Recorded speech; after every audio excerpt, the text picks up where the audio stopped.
Hey guys, welcome back to my channel, and today I am going to do a program that prints out a violin on my screen, and I'm doing it with the turtle module.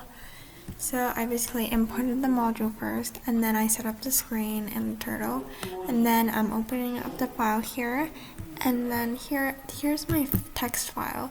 See, I recorded all the coordinates for my violin, and so all I need to do is take those coordinates, which I do over here in the main body of the code, and then I basically print them out and draw them out with the turtle. So the turtle just goes to like a coordinate. And so I close out the file, and then this command basically just has a screen close when I click on it. So now I'm gonna run it. And then see, it prints out a violin.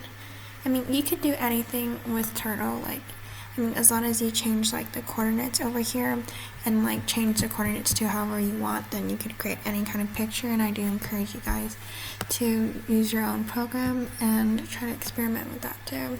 It's really fun.